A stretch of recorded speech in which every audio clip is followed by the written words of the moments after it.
Welcome to the most incredible 30 minutes of edutainment in the entire known universe.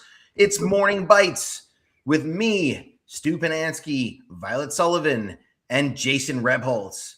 This is our monthly show to talk about the most important cyber topics of today.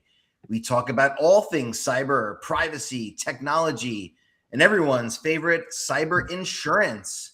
Please welcome our special guests. She is the head of global cyber development at CFC. She's an entrepreneur, a thought leader, a keynote speaker, and Barry Rapkin's #1 fan. Welcome to Lindsay Marr. Welcome, Lindsay. What an introduction. Thanks for having me. #2, I hope this works. She is the national practice leader and a cyber risk strategist of USI Insurance Services. She develops strategy, builds relationships, designs creative and very beautiful insurance solutions. She knows everything about cyber. It's Nadia Hoyt. Do we have audio, Nadia? Oh, no. We will. She's going to work on it. All right. The views and opinions expressed here are solely our own and not those of our employers. Definitely don't bother our employers with what we say.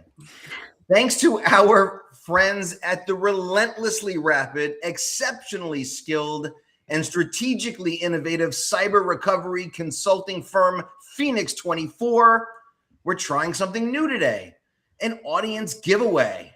If you're listening, leave a comment and make one of us laugh.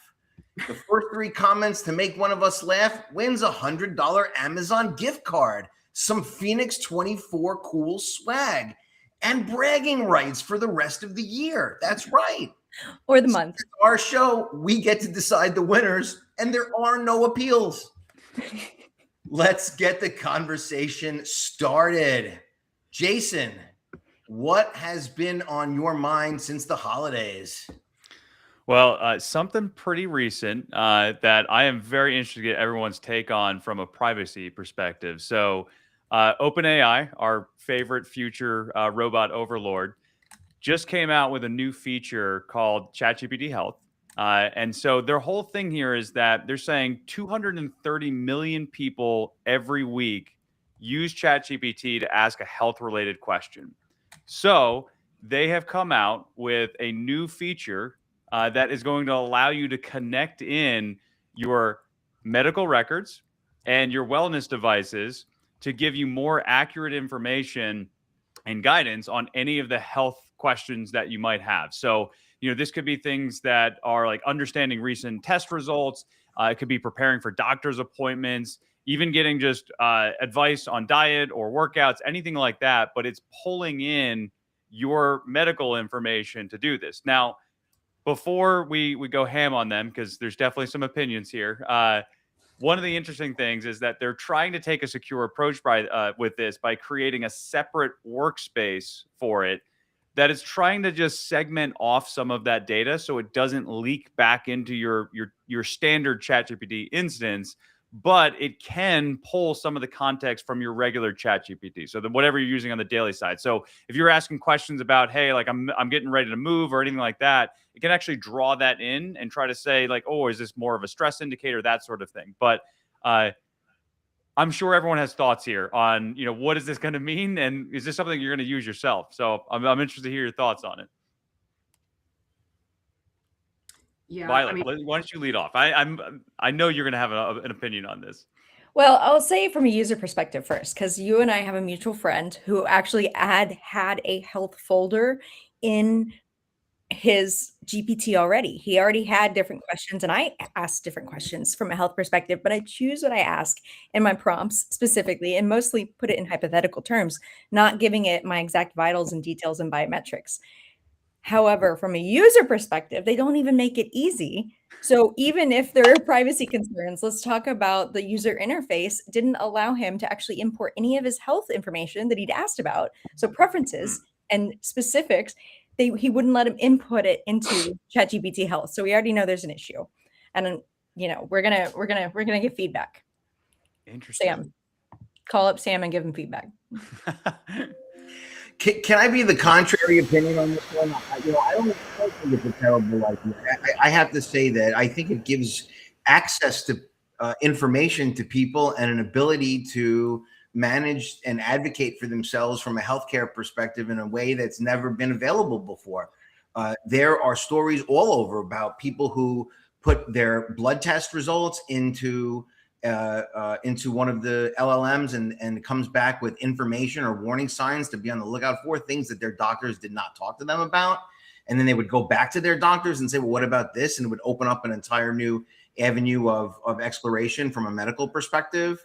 There are stories about people who have had random ailments who used the AI to help better identify what their prognosis was. And so does it replace the idea of a doctor? No, of course not. But it does, I think, allow the user, the individual, a lot more freedom and opportunity to advocate for themselves. It's an accessibility thing, right? And I think that's like the key thing is how many people is this going to help? And you still choose what you get to connect to it, right? So yeah, I'm kind of there with you, Stu. Lindsay, what do you think? Yeah, I mean, I think the thing about it is that the knowledge and the information that you get out of any Gen AI tool is only as good as the information that goes into it. And, from a personal perspective, I'm a bit of a health phobe myself, but I'm looking for a certain answer with it. So sometimes when it comes to stuff like that, I will direct my questions in a way that gives me the answer that I want back. And so you're only going to get that information based on the quality of your question. And even then, whatever you trust coming out of it is only good as however many people before you have gone and done the same thing, obviously, right? So I think the other implication with that too is, there's no disclaimer about collection of that information just as a holistic level with any Gen AI tool. So you don't know what's happening to that data that you put into it. And people are using them as if it were a private messaging system. And the reality is it is absolutely not that. So yeah, it makes me a little bit nervous personally, but I suppose there's got to be a lot more education around the trust you put into that. And absolutely, I could see a lot of people over-diagnosing or potentially under if they don't want to see that information and what that means for what they take to their healthcare practitioner. That was one of the use cases I really liked is how do you prepare for a doctor's appointment? Like just like what information should be bringing, things like that. I think there's some value there, but yeah. Nadia, you get your audio fixed? Still working on it. I have my audio. Yes. Oh yes. Happy Friday, right? Happy Friday. I can't believe this. So I missed the beginning of the question. But from what I could assume, we're sort of talking about use cases of healthcare and AI tools in either diagnosing and or treating folks. So ChatGPT is now letting you connect your medical data and wearable devices. Yay or nay? I would have to say nay for now, yay for the future. I just don't think we're ready right now. We don't have enough understanding around, and I think Lindsay brings up a great point in terms of the data and the quality of the data, but also how the data is being scrubbed to ensure that it's actually doing what we want it to do. I just don't think we have that. We don't have enough in place in terms of paradigms to understand how we treat and refresh the data to just make sure that it aligns with, sort of today's diagnoses versus utilizing use cases from the past that may not be as relevant for the future. With respect to where we are right now, Alan wins the first prize. There are with respect to where we are right now, I just don't think we've done enough to determine the quality of the data in order for us to do that. But I do think that is what the future is going to be. And Jason, is this patients entering data themselves to diagnose, or do you see this going to healthcare practitioners themselves and professionals using AI tools to help with what they give back to patients as well? Because that's the obvious step, isn't it? They're trying to make this distinction that it is not supposed to replace a doctor, but it's supposed to augment your care, right? So it's more, I would see this more of a, hey, I got some blood results back. Can you just help me understand what this all means, right? So, I mean, effectively, it's replacing what we're all Googling anyway, potentially. But yeah, it's, to your point before, Lindsay, it's how are people going to use it? Like, it's all going to come down to the questions that they ask, and like, you know, it's gonna dictate how that is. What it's gonna return to you, whether that's positive or negative, whatever you want. Yeah. I mean, on the positive side, like if we're going to put a silver lining to this and not think everything AI is scary, as many people tend to do, you know, I think it could be helpful for people who are afraid to ask certain questions or follow-ups to diagnosis. So if you need help understanding terminology or you want more explanations of medical concepts, great. If it's for the actual diagnosis itself, yeah, to Nadia's point, I think that's got to have a lot of education and best practice usage out of it. Yep, we're definitely not there. I think, Nadia, your point on it's trust. Well, I do also think that there's a fine line that we're also could be quite exciting in the future. You know, when it comes to health and the evolution of women's health and evolution of men's health, you know, after a pediatrician, you have just the one doctor who does, you know, everything. How awesome would it be to utilize ChatGPT to begin to further develop specialties at different stages of your lives? You know, from a woman's perspective, it is dealing with sort of the concepts of perimenopause and menopause, and being able to utilize that to help supplement the big span of adult health to geriatric health. I think that would be awesome. And think about, Nadia, like build gave me a brainstorm. It's like you can also modify it for different socioeconomic backgrounds. So thinking about the inputs and outputs that you have, and you have to communicate to different audiences, like that's a game changer, because instead of just bedside manner, it's like you could have direct applicable examples and restrictions. More personalized. Yeah. It's personalized care.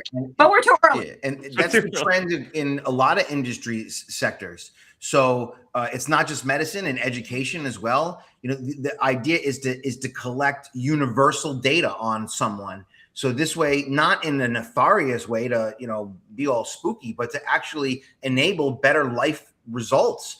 If you have intelligence about every ailment that you ever had as a person in an electronic AI database, and you're able to then make better predictions about your future health outcomes. In education, if you are monitoring a student's progress at the granular level through AI, you can create individualized educational programs for that student so they get a better result for themselves, because, you know, not one size fits all in medicine or in education or in these other disciplines. So yeah, I'm bullish about the entire thing, and we'll figure out the security issues. You know, I laugh because from a legal perspective, I know the people who are putting in like confessing their crimes into ChatGPT, like, hey, I was, you know, I had a few too many drinks last night and I got into a little collision. What do I? And I'm like, whoa, don't say that. You know? So anyway, you want to anyway. Let me just throw out there, because I know we're spending a lot of time on this, but Lindsay and Nadia, I'm curious, what extra layer of insurance did they have to think about before adding this product feature? Oh. Isn't that like brain tingling? Record scratch. I mean, if it's, you know, from an enterprise or commercial perspective, obviously buying cyber insurance full stop would be the first course of action. But I think, and you sort of alluded to this in a recent post, Violet, anyways, but when we're talking about healthcare information, putting it into Gen AI tools, or what browser extensions are picking up as well, you think about it as a privacy risk, but it is also absolutely a reputational risk as well. So what the secondary sort of fallout of that is, and I think that's what is probably the most overlooked, because we simply think about the data collection, whether that was wrongful collection or not, what happens if it's disclosed to somebody you don't mean to, all of which is, you know, typically addressed under cyber policies. But that reputational impact from a business perspective is also comes into play in most good standalone policies today. So those would be the main points for consideration when scoping out policies. Nadia, I don't know if you have different views there, perhaps on the body injury side or. Well, yeah, no, for sure, Lindsay. I mean, I think actually before we get to insurance, I think it's understanding what are some of the underwriting requirements for that.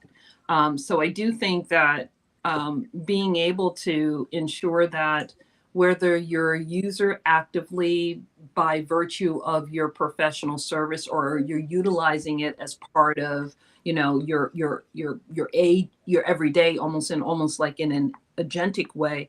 I think you have to have a good understanding of what framework you're adhering to. And I think there has to be an established framework to adhere to if you're going to utilize it as part of the service that you're offering to others. And I think that should be a part of the underwriting. I think underwriters should have a view on, you know, what are you balancing this against? You know, how are you verifying the process? So I do think from an overall insurance perspective, that has to be in it. The only thing that I would say, I agree with you 100%. I do agree that there are vicarious risks that then would have to be understood better. You mentioned bodily injury for sure, property damage for sure.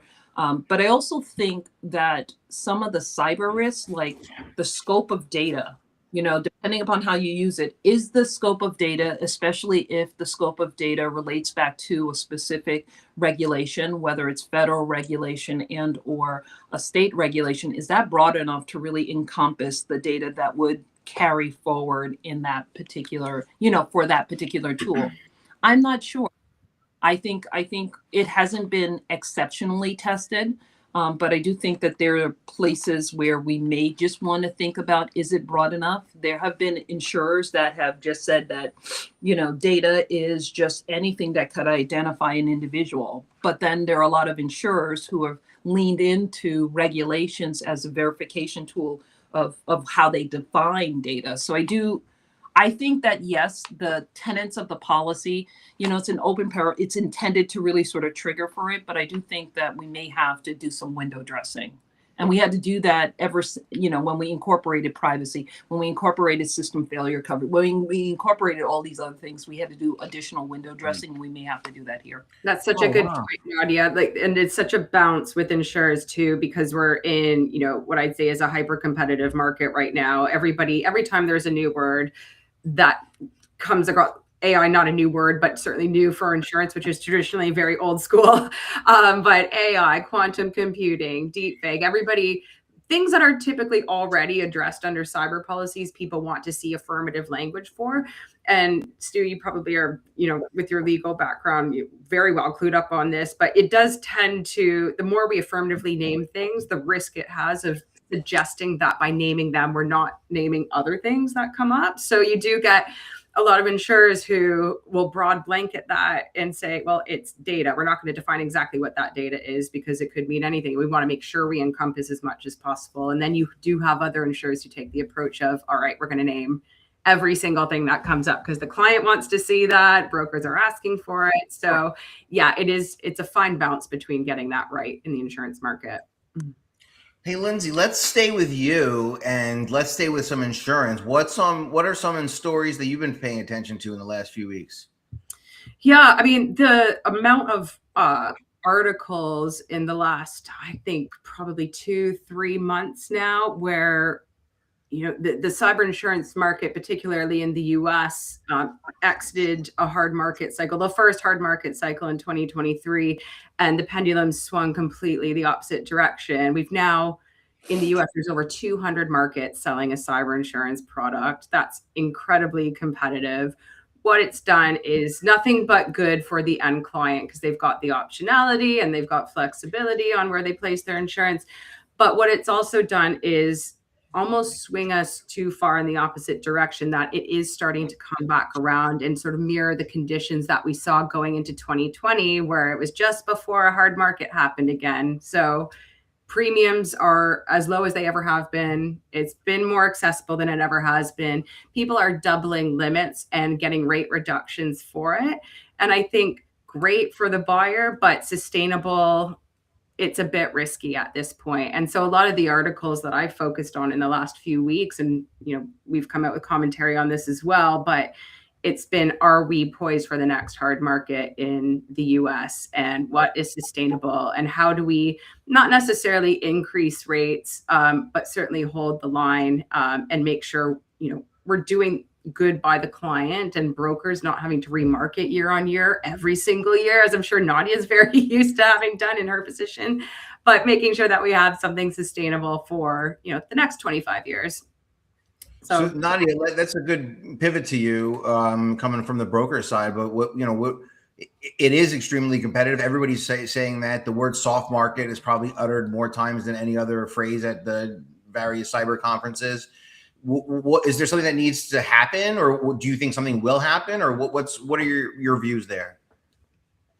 I almost think we need to change the way that we think about the cyber market. I think it's always going to be. It's not going to be the same as, sort of the property market. We're always going to have these mini cycles. So that I think we have to lean into being uncomfortable about the fact that there will be these mini cycles. So if that is a fact, we then have to understand how are we going to deal with that.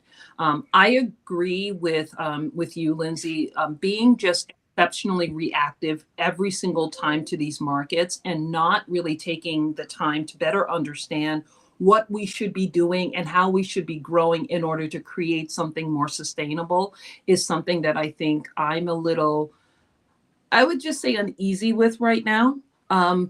Less questions to better understand risk does not always equate in a better market. And so I do think that, we're in a marketplace where we have property and casualty have 100 and change years ahead of us. We're still learning. We don't have the actuarial breadth to really be able to develop models in the same way as the more traditional lines. So I like the fact that we have more markets. I'd like the fact that more markets start to not sell in the same way as the same other markets. I think that there is opportunity for markets to specialize in specific revenue bands and basically be able to lean in. There are a few markets who are doing that. They're not enough who definitely do it. I think there are different ways to buy and structure marketplaces. Goodness gracious, we have customers that have $500 million in revenue and ones that have several billion, and they're buying the same structure. They're buying $1 million retention and then buying on top of that. There has to be an evolution in how we treat different types of clients with different types of revenue bands, and then we have to lean into it. I also think we need to develop the assessment tools to better assess and be able to drive risk profiles. That's one thing that I think property and casualty got right. So I guess I agree with Lindsay in terms of just being a little bit challenged and concerned about, the ability to just decide to just lower rates and then that's it and that's what's sustainable. I think we almost devalue the market and we devalue the product when we lean in that way. I don't know, 2 cents. Yeah, I think that the struggle too, like if we take the property comparison, right? Like there's only so many ways fire is going to burn, right? And there's only so many ways you're going to build a building, different materials and things of that nature. And, if we even just look at the last 2 years with everything with AI, and let's even go back further, right? 10 years ago, cloud was just starting to take off. 10 years before that, like that wasn't a thing. And so it's like the second that we start to capture enough data to really get our arms around it, suddenly now AI is a thing. And we have to jump to that. And maybe this is part with the cyclical nature of things, but I actually think it's probably 2 different cycles happening at the same time that we're trying to coordinate. And it's almost like we're trying to find the right orbit when both line up, where we can actually get it right. And we can only get it for that small window before it all changes again. So it's that dynamic nature that we have to be adaptable enough and be quick enough to really understand it. But I think your point of let's do that without devaluing it. That's the key there. And I never heard somebody frame it that way, and I think that's the right way to really really think about it. I mean, we've said this before, but we can't be selling a $10 product for $5. No market will, and some markets have already come out and say they definitely won't do that in the U.S. right now. And so and that that is a symptom of, clients demanding quite a bit and brokers giving them what they're asking for and pushing the insurers to be better and include more things. Most markets have really high cyber claims acceptance rates. So we're just about covering everything that there is. And when you look at the market cycles, one of the terms that tends to irk me is ever evolving landscape or changing threat landscape, because when we actually look at it over the last few years or 10, 20 years, the root causes of how things happen, ransomware, social engineering, fraud, system failure, those in themselves as general topics have not really changed a whole lot. What has changed, sometimes the scale of them and severity, but certainly not frequency. But what has changed is premiums and coverage. And so clearly the hard market and soft market is going to be spurned by the same amount of risk happening, but the premium is here one time, down here the other. And so that's obviously what spurns it on when it comes to cyber risk. The threats itself have the same incentives too. It's all around money. It's all around cash. It's an economic, it's an economic process that we're saying it. I totally agree with you, Lindsay. See, underwriters and brokers, dogs and cats hanging together. I love it. Now, I just want to run out of time. Why don't you tell us what story you were paying attention to this week? Because I just the half hour goes by so fast. Oh, I mean, I think I know that it's gone on, but that sort of Beasley story, not so much what the comments were, but it goes back to what we're talking about in terms of just what the market looks like and what it has to do in order to truly develop. The one thing that I will say and just say very quickly that I also think that we haven't done a good job of really teaching our policyholders, whether it's a broker or insurer, how to value this product. We treat it like a commodity and they treat it like a commodity. And as a result, that's the only application and context that they have for it. Wow. My 2 cents. I like it. Yeah, it's really interesting because I went through the exercise of buying cyber insurance for the first time, and I definitely was treating it like a commodity, even like being in the industry. Jason. But I will tell you, it was also one of the most painful things I went through trying to get insurance. So maybe we need to fix that. Maybe you need a better broker. I'm gonna. No offense to whoever your Let's broker talk. Jason, out of curiosity, why did you buy then after not buying previously? What was your incentive? What about it was painful? New company. So that was starting from day one. Wanted to have that, Okay. but there's some stories there that we can maybe another time. We're gonna have a special morning bites mock-up of your insurance buying scenario. We're gonna all play parts. Let's dissect your policy, Jason. Let's get that. Line by line. How nerdy could we get, Lindsay? Nadia's loving it. Well, I try to figure out how to use the last few minutes of our show. I could maybe just talk about a very quick I think story. you guys and have then to choose the winners, Stu, from the people that have commented. Because I've got one. I threw out Alan Burson. You got to choose the last 2 winners that are going to get the gifts. Geez. It's hard to pay attention to the show and pick winners at the same time. That's All right, fine. We'll do it after. You'll do it after, yeah. All right, let's talk about our next month's guests, Violet. Let me get the graphic ready. Hold on. Ready? You ready? Tee it up. Next month's guests are Aaron Ayers and Peter Hedberg. All right. We are going to have a grand old time there. I have to thank this month's guests, Lindsay Marr, Nadia Hoyt. Please, everyone, follow them on LinkedIn. Follow Jason. Follow Violet. Follow me. I hope you had an amazing holiday season. And please keep the comments coming. We love it. And we'll see. We're going to do the same audience participation deal in February show. And we'll, depending on the feedback, we'll see how it goes. If you're interested in doing something like this, just contact us. Have a great month, everybody. Thank you. Bye, everyone.